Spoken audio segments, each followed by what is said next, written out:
There's a moment when everything you've built feels like a beautiful prison, when the applause echoes in an empty room inside your chest, when you realize that the hunger you've been feeding was never the one that truly starved. You know this feeling, don't you? That strange vertigo when you achieve what you always wanted, only to discover that something essential remains untouched, unreached, unchanged. It's not depression, it's not ingratitude. It's something far more ancient calling from the depths of your being, something that success cannot purchase, goals cannot capture, and productivity cannot silence. She had climbed every mountain they told her mattered. Corner office, 6 figures, recognition, respect. But late at night when the city slept and the emails stopped coming, there was this void, not the absence of something, the presence of an absence. As if her soul had been patiently waiting in an empty room, hoping she would remember where she had left herself. This isn't about rejecting success. This is about recognizing when success becomes a beautiful distraction from the conversation your soul has been trying to have with you for years. The emptiness doesn't come from having too little. It comes from filling yourself with everything except what your spirit actually hungers for. And your spirit, it's been speaking a language your busy mind forgot how to hear. What if this void, this strange, persistent emptiness that achievement cannot touch, isn't a problem to be solved, but a doorway to be entered? What if it's not a sign that something is wrong with you, but that something is finally awakening within you? There's a particular kind of suffering that has no name in our language of success. It's the pain of a soul that has been quietly suffocating while the ego celebrates its victories. The trauma of becoming a stranger to yourself in the pursuit of becoming someone the world would applaud. Imagine a child who learns early that love comes through performance, that attention arrives only with achievement. That worthiness must be earned again and again, like a subscription that expires every midnight. This child grows into an adult who mistakes the rush of accomplishment for the whisper of the soul, until one day the whisper becomes a scream that can no longer be ignored. In the mythology of ancient cultures, there was always a story of the soul becoming lost in the underworld, Persephone stolen away, Inanna descending into darkness, Orpheus searching for what had been taken. But in our modern tale, we are both the lost soul and the one who did the taking. We exiled ourselves. The disconnection isn't sudden.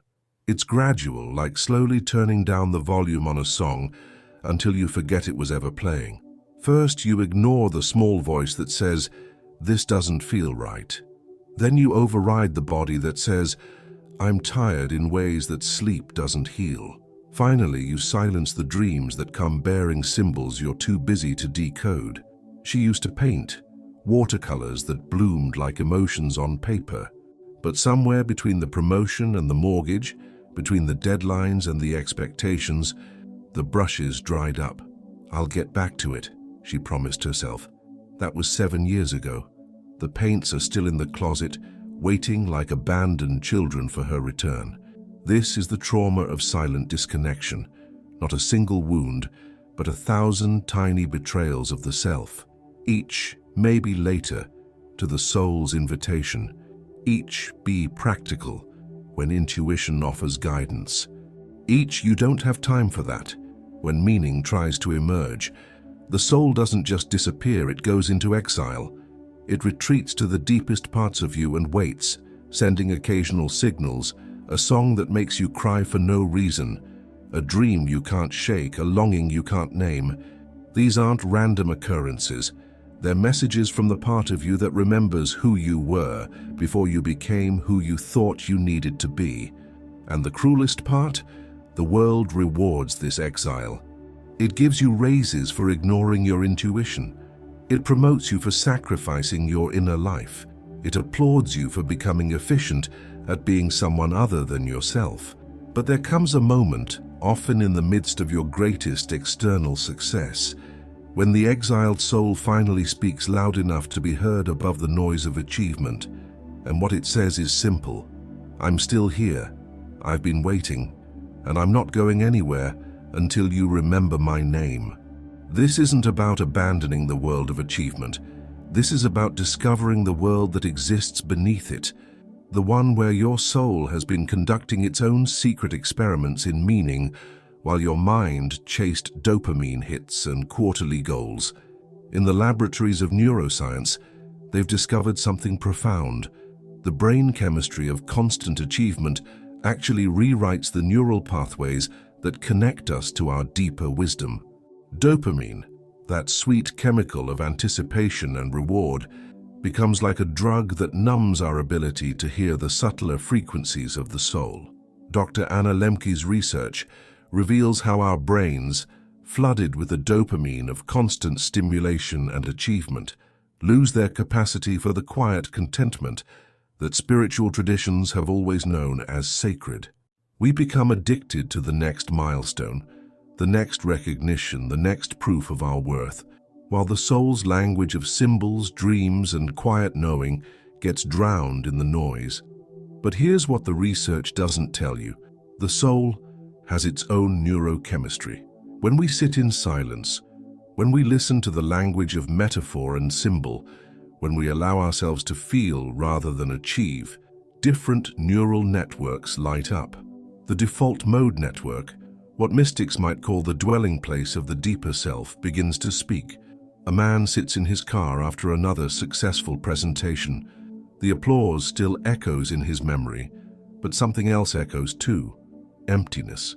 His stress hormones are high, cortisol flooding his system, not from failure, but from a kind of success that feels like betrayal. His body knows something his mind refuses to acknowledge. This isn't the life his soul signed up for. The trauma response isn't always about what happened to us. Sometimes it's about what didn't happen. The conversations we never had with ourselves, the dreams we never honored, the intuitive knowing we never trusted. Chronic stress from living in misalignment creates the same neural patterns as trauma. The body begins to treat success like survival, and survival mode is where the soul goes silent. Jung understood this long before neuroscience caught up. He called it the transcendent function, the brain's capacity to bridge the conscious and unconscious, the achieved self and the authentic self. But this function atrophies when we live only in the realm of goals and metrics. The soul's symbolic language becomes foreign to us. There's a particular exhaustion that comes not from working too hard, but from working against the grain of your own nature. It's the fatigue of carrying a life that doesn't fit the shape of your soul. This isn't laziness. This is spiritual suffocation, disguised as productivity. Recent studies in polyvagal theory show us that when we live in chronic fight or flight, even the socially acceptable version called high achievement, our nervous system can't access the states where wisdom, creativity, and inner knowing arise. We become brilliant at responding to external demands while becoming deaf to internal guidance. But here's the paradox that changes everything. The void you feel isn't evidence that something is missing. It's evidence that something is trying to emerge. The emptiness isn't the absence of meaning. It's meaning trying to break through the noise of endless doing. Your soul doesn't speak the language of efficiency. It speaks the language of symbols, of dreams, of the mysterious connections between seemingly unrelated experiences. And until you remember how to listen to this language, no amount of success will satisfy the hunger that lives in your bones. In the depths of every driven soul live ancient patterns, archetypal forces that Jung called the invisible directors of our lives. They whisper instructions we follow without realizing, driving us towards success that feels empty because we're feeding the wrong hungers with the wrong food. There was once a child who learned that love was conditional, earned through good grades, clean rooms, perfect behavior. This child grows into an adult who collects achievements like an orphan collects proof of worthiness. Every promotion becomes evidence. See, I am valuable. See, I deserve to exist. But the orphan archetype is never satisfied. It doesn't matter how much external validation accumulates. The inner orphan remains convinced that one mistake, one failure, one moment of not being enough will reveal the terrible truth that they are fundamentally unlovable. Sarah had built a consulting empire, spoke on international stages, had her face on magazine covers. Yet every night she checked her phone obsessively for validation, likes, comments, messages proving she mattered. The success felt like trying to fill a bottomless well with teaspoons of approval. The orphan within remained hungry, no matter how much the world applauded. In mythology, the hero's journey has a clear arc: departure, initiation, return. But the wounded hero never completes the circle. They become addicted to the quest itself, unable to settle into the wisdom they've earned because stopping feels like dying. He had climbed mountains, literally and metaphorically. CEO by 40, marathon runner, mentor to dozens, but retirement terrified him more than any challenge ever had. Who was he without the next summit to conquer? The wounded hero archetype had convinced him that his worth lay not in being, but in becoming. Rest felt like regression. Stillness felt like death.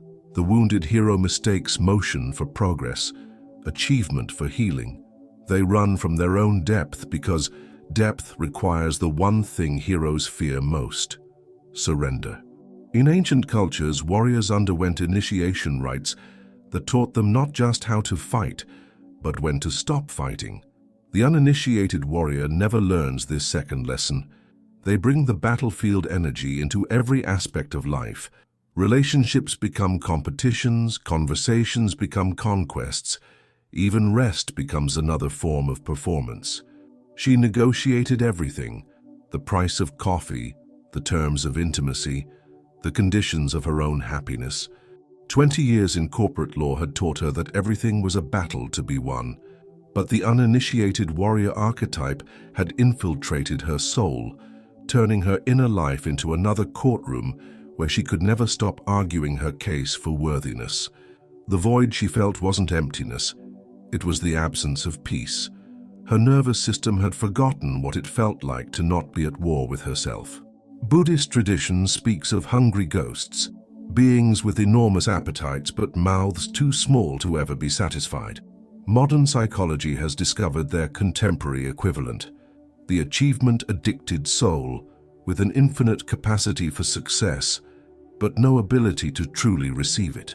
In her dreams, she was always eating but never getting full, consuming accomplishments, devouring recognition, gorging on productivity. But the hunger remained. The hungry ghost archetype had possessed her life, convincing her that the next achievement would finally satisfy the ancient craving. But hungry ghosts aren't hungry for food. They're hungry for the feeling of being enough as they are. And no external accomplishment can feed that particular appetite. These aren't pathologies to be cured. They're aspects of the psyche that have become overdeveloped while others remain undernourished. The orphan needs to meet the inner good parent. The wounded hero needs to encounter the wise elder. The uninitiated warrior needs to find the peaceful sovereign. Carl Jung understood that individuation, the process of becoming whole, requires dialogue with these internal figures. The void you feel isn't random emptiness. It's the space where these archetypal conversations need to happen. But first, you have to stop running long enough to hear what they're really asking for. And what they're asking for isn't another achievement. They're asking to be seen, acknowledged, and lovingly integrated into a life that honors both your ambition and your soul. The question isn't whether these archetypes will influence your life. They already are. The question is whether you'll remain unconscious of their influence or begin the sacred work of bringing them into awareness where they can serve your wholeness rather than your emptiness. Your body has been keeping a secret journal of every moment you chose productivity over presence, achievement over authenticity. And now, after years of faithful service to your ambitions, it's begun to speak in the only language it has left. Symptoms that make no medical sense but perfect emotional sense. You know this, don't you? The mysterious exhaustion that sleep doesn't heal. the tension that massage can't release, the headaches that appear on Sunday nights, as if your nervous system is already mourning Monday morning. The doctors run tests, find nothing wrong, and you walk away feeling gaseous and confused, as if your pain isn't real because it can't be measured. But what if these symptoms aren't malfunctions? What if they're messengers? Dr. Gabor Mate's research reveals what mystics have always known. The body doesn't lie. When we persistently ignore our authentic needs, the wisdom of our cellular memory begins to revolt. Not out of malice, but out of love, the fierce love of a system trying to return itself to balance. Maria was a marketing director who prided herself on never taking sick days until the migraines started. Every Thursday, like clockwork, a crushing pain that would force her into dark rooms and silence. Neurologists found nothing, but a deeper examination revealed the pattern. Thursday was when the weekly reports were due, when she had to present numbers that proved her worth to people whose approval she craved but didn't respect. Her body had become wiser than her mind. It was creating the only sanctuary it could. Forced stillness, mandated darkness, required silence. The migraines weren't attacking her, they were protecting her from a life that was slowly erasing her soul. There's a particular tiredness that comes not from doing too much, but from doing too much of what doesn't matter. It's the fatigue of carrying a life that feels foreign to your spirit, like wearing clothes that are the wrong size for your soul. Recent research in psychoneuroimmunology shows that chronic stress from misalignment creates inflammatory responses identical to those found in autoimmune conditions. Your immune system begins to attack your own tissues, a biological metaphor for what happens when your life attacks your authentic self. James had achieved everything his father never could: the law degree, the partnership, the house with the view, but his energy began draining like water from a cracked vessel. Chronic fatigue syndrome, they called it, though no virus could be found. What they couldn't measure was the energy it took to maintain a personality that wasn't his, to excel at work that felt like betrayal of his deeper calling. His soul was tired, not from lack of sleep, but from lack of meaning. His body was staging an intervention, creating a biological reason to stop, rest, and remember who he was beneath the achievements. Ancient Greek medicine understood something we've forgotten. The body is a prophet, not just a machine. Physical symptoms often arrive as harbingers of spiritual necessity, the body's way of forcing conversations the mind refuses to have.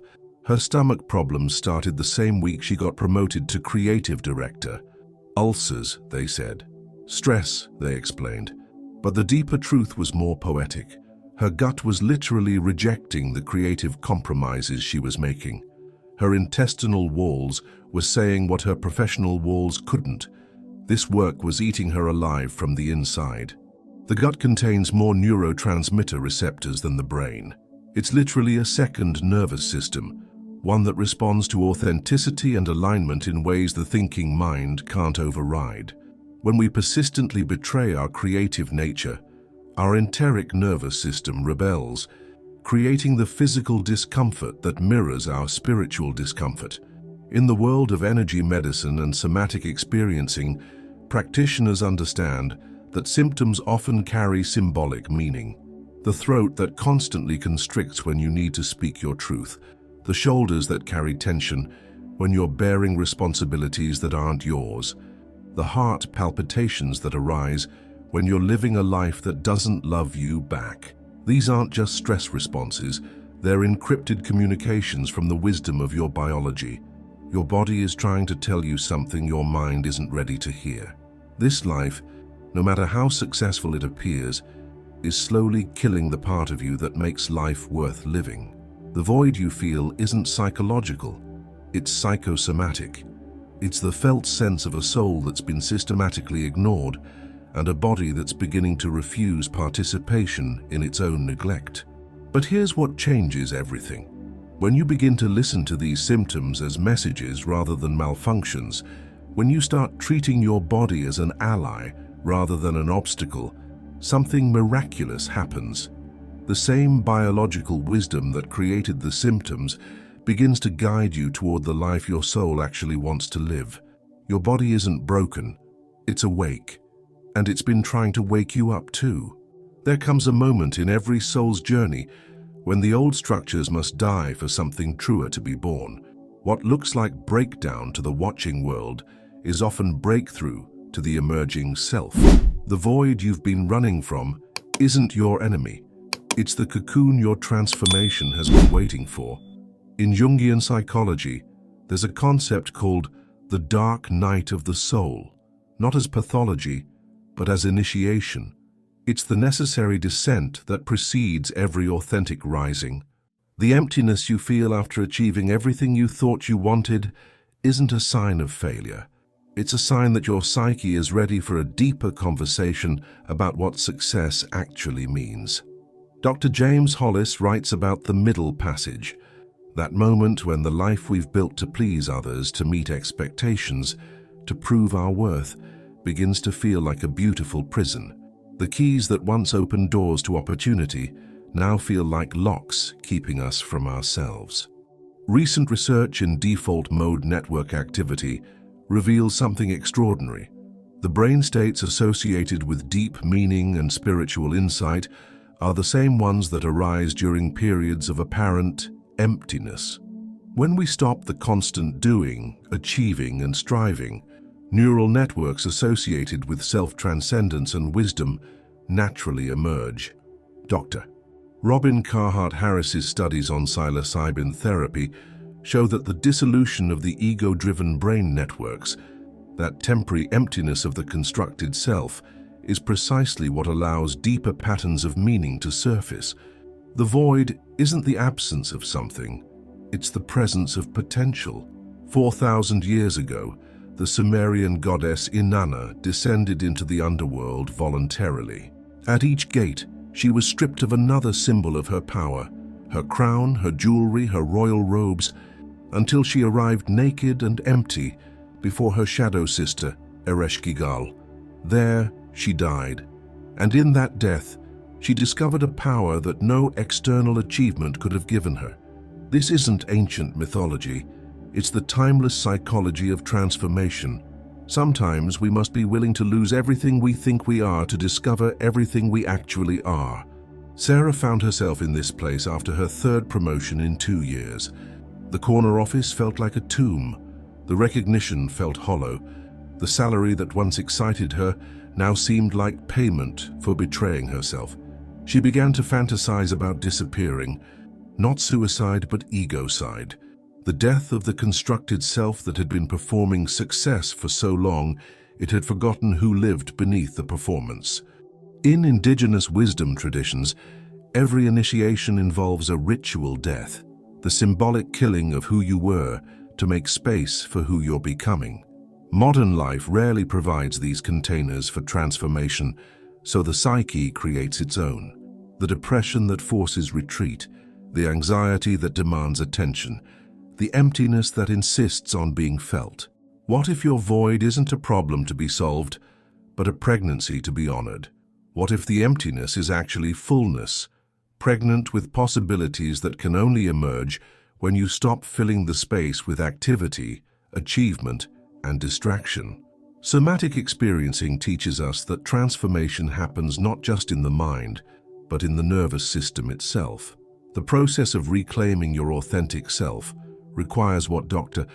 Peter Levine calls titration, small manageable doses of truth that allow your nervous system to integrate new patterns of being without overwhelming the system. Marcus began by sitting in silence for 5 minutes each morning, not meditation, just presence. His high-achieving nervous system initially rebelled, flooding him with anxiety about wasting time. But gradually, in those small pockets of emptiness, something began to emerge, a voice that had been waiting decades to be heard. Not the voice of ambition or obligation, but the voice of his actual desires, his authentic calling, his soul's true hunger. Here's what the self-help industry doesn't want you to know. The most profound transformations often require a period of not knowing, not doing, not achieving. The caterpillar doesn't become a butterfly by trying harder to be a better caterpillar. It dissolves into primordial soup, complete dissolution, before reorganizing into something entirely new. Your void might be the beginning of your metamorphosis, but metamorphosis requires faith in the process of becoming, even when you can't see what you're becoming. It requires trust in the intelligence of emptiness, the wisdom of not knowing, the fertility of letting go. The question isn't whether you'll experience this emptiness. If you're reading this, you already are. The question is whether you'll fight it or collaborate with it, whether you'll medicate it with more achievement or investigate it with curiosity, whether you'll see it as pathology or initiation. Your soul isn't broken, it's breaking open. And what's breaking open is the shell of who you thought you had to be, to reveal who you actually are. The void isn't your destination, it's your doorway. But walking through requires the courage to release your grip on the life you've built and trust the intelligence of what wants to emerge. It requires faith in the process, even when you can't see the outcome. It requires believing that sometimes the most profound success looks like the willingness to fail at being who you used to be. There's a different kind of intelligence that emerges when you stop trying to optimize your life and start trying to inhabit it. A wisdom that arises not from accumulating knowledge, but from cultivating presence. A success that can't be posted on LinkedIn because it happens in the unmeasurable spaces between heartbeats, between thoughts, between the person you were and the person you're becoming. Real spiritual practice isn't about becoming a better person. It's about becoming a more real person. It's not another form of self-improvement. It's the radical act of accepting yourself as you are while remaining open to who you're becoming. Dr. Jon Kabat-Zinn's research on mindfulness reveals something profound. The brain changes when we practice presence, not as a technique to achieve something, but as a way of being that needs no justification. When presence becomes an end in itself, rather than a means to an end, different neural pathways activate. One's associated with what neuroscientists call non-dual awareness. Tonight before you sleep, try this. Place your hand on your chest and ask your body this question: what have I not been listening to? Don't think your way to an answer. Feel your way to it. Notice what sensations arise, what emotions surface, what images appear in the darkness behind your closed eyes. This isn't meditation, it's consultation. You're not trying to quiet your mind. You're trying to amplify the voice that's been whispering beneath the noise of your achievements. Your soul speaks in the language of sensation, symbol, and sudden knowing. It communicates through the felt sense of rightness or wrongness, through dreams that linger, through the pull you feel towards certain places, people, or possibilities. In our culture of constant optimization, doing nothing has become a radical act. Not the nothing of numbness or avoidance, but the nothing of presence, the revolutionary act of existing without proving your worth through productivity. Set aside 10 minutes each day for what psychologist Dr. Manoush Zomorodi calls boredom practice. Sit without entertainment, without goals, without agenda. Let your mind wander wherever it wants to go. This isn't laziness, it's archaeological work. You're excavating the thoughts, feelings, and longings that have been buried beneath the constant stimulation of achievement culture. Recent neuroscience shows that boredom activates the default mode network, the brain's screensaver that runs when we're not actively engaged in tasks. This network is where creativity emerges, where meaning-making happens, where the deeper patterns of your life become visible, but it only activates when you give it space. Maria began writing letters she never sent, not to people, but to aspects of herself, the part that wanted to paint again, the part that felt overwhelmed by expectations, the part that remembered what it felt like to be curious instead of certain. She wrote to her exhaustion, her anger, her secret longings, and slowly through this practice she began to hear responses, Not audible voices, but a kind of internal dialogue that had been waiting for permission to speak. Her intuition began to resurface, tentative at first, like a wild animal emerging from hiding. She started to notice which choices made her feel more alive and which made her feel like she was betraying herself. Ancient traditions understood something we've forgotten. Wisdom doesn't come from thinking harder, it comes from listening deeper. The Sufi poet Rumi wrote about the breeze at dawn, that subtle moment each morning when the soul whispers its guidance before the mind wakes up with its agenda. Try this. For 1 week, pay attention to your first thought upon waking. Not the productive thought about what you need to do, but the earlier one, the dream-adjacent one that often gets buried beneath the day's demands. Write it down without editing it. Don't analyze it. Just collect these morning messages like breadcrumbs from your unconscious. After a week, read them together. Look for patterns, for recurring images or themes. Your soul has been leaving you notes, but you have to slow down enough to read them. James started small. He began noticing when his body said yes and when it said no, not intellectually but viscerally, the way his chest tightened when he agreed to projects that felt soul-crushing, the way his breathing deepened when he talked about work that excited him, the way his shoulders relaxed when he was around certain people and tensed around others. He began treating these physical responses as data, not the only data, but important information that his rational mind often dismissed. Slowly, he started making tiny choices based on this somatic intelligence, saying no to meetings that made his stomach contract, saying yes to conversations that made his heart open. This wasn't selfish, it was ecological. He was learning to live in harmony with his own nervous system, to honor the wisdom of his embodied self rather than overriding it with willpower and obligation. The mystics knew this secret. The divine doesn't live in the extraordinary moments of peak experience. It lives in the quality of attention you bring to ordinary experience. Washing dishes can be a spiritual practice if you're fully present to the warm water, the weight of the plates, the simple act of cleaning without trying to be anywhere else.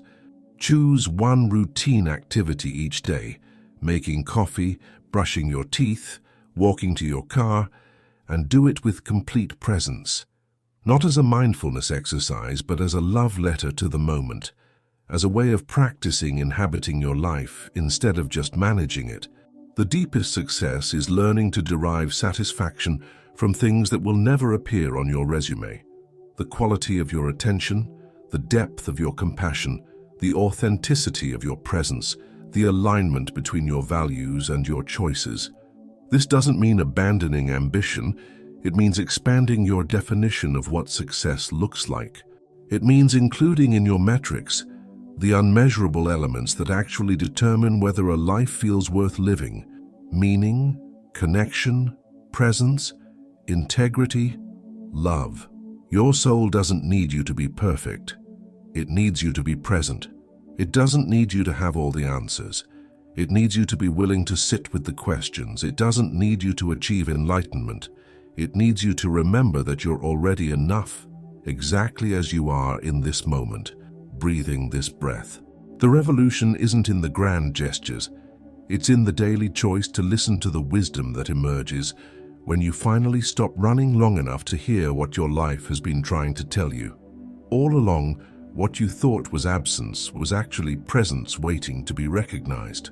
What felt like emptiness was fullness that had nowhere to land in a life moving too fast to receive it. What seemed like failure was success, at finally hearing the voice that had been calling your name in a language you had forgotten how to speak. The void was never your enemy. It was your soul's way of creating space for what mattered most, to emerge from beneath what mattered least. Every moment of emptiness was an invitation you kept declining. Every wave of meaninglessness was meaning trying to break through the concrete of constant doing. In the end, this isn't a story about finding yourself. It's about stopping long enough to notice that you were never actually lost. You were just traveling so fast that you couldn't see the landscape of your own soul, The achievements, the accolades, the external validation, they weren't wrong, they were just incomplete. They were the appetizer, not the main course. The deepest success isn't visible from the outside because it happens in the invisible spaces. The moment when anxiety transforms into curiosity, when emptiness reveals itself as openness, when the void becomes a doorway rather than a dead end.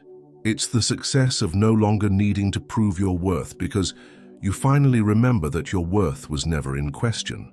There's an ancient knowing that lives in your bones, older than your ambitions, deeper than your fears, more patient than your impatience. It has been waiting through every achievement and every disappointment, every promotion and every breakdown, every moment of feeling lost and every moment of seeming found. It whispers now what it has always whispered. You are not what you accomplish. You are not what you accumulate. You are not what you achieve. You are the awareness in which all of these experiences arise and pass away. You are the space in which both success and failure dance their temporary dances. The void you feared was this awareness becoming conscious of itself. The emptiness you ran from was your own vast capacity finally demanding to be recognized. What you thought was breaking was actually breaking open. What you thought was ending was actually beginning. The truest victories happen in silence. The moment you choose presence over productivity, the moment you honor your intuition over obligation, the moment you trust the wisdom of not knowing over the false security of having it all figured out. These successes will never make headlines, but they transform headlines into background noise. When you finally stop trying to fill the void and start listening to what it's trying to tell you, you discover that it was never empty. It was pregnant with possibilities that could only emerge when you stopped stuffing it with distractions. It was spacious enough to hold both your achievements and your authenticity, both your ambitions and your soul. Tonight, when the day's accomplishments have been filed away and the world's expectations have gone to sleep, sit with the vastness inside you. Not the productive vastness that wants to be filled with plans and goals, but the pregnant vastness that wants to be felt, honored, and trusted. Place your hand on your heart and whisper this truth. I am already enough. I have always been enough. My worth doesn't increase with my achievements or decrease with my failures. I am the unchanging awareness in which all change happens. This isn't a mantra to memorize. It's a remembering to embody. Not once, but again and again, until your nervous system believes it, until your choices reflect it, until your life becomes a living prayer of presence rather than a desperate plea for validation. If this resonates with something you've been feeling but couldn't name, let me know in the comments below. Your story might be the mirror someone else needs to see their own reflection.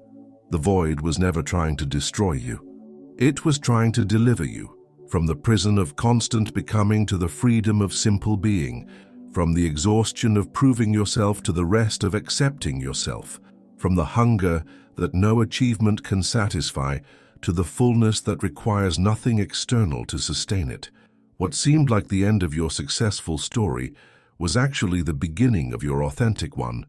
What felt like failure was the courage to stop succeeding at being someone else and start succeeding at being yourself. The void was your soul's way of saying, come home, not to a place, but to a presence, not to what you've built, but to who you've always been beneath the building. Come home to the awareness that was here before your first achievement and will remain after your last. Come home to the success that needs no applause because it is applause, the universe celebrating itself through your willingness to finally, fully, authentically exist. The emptiness you feared was the fullness you'd forgotten. The void was the womb, and what's being born is the life your soul actually wants to live. What did this stir in you? I'd love to hear your thoughts in the comments below. And if you found value in this exploration of the soul's hidden hungers, subscribe for more conversations that honor the depth of your inner life. There's another video waiting for you, one that might just hold the next piece of your awakening. Until then, remember, Your soul is not a project to be completed, but a mystery to be lived.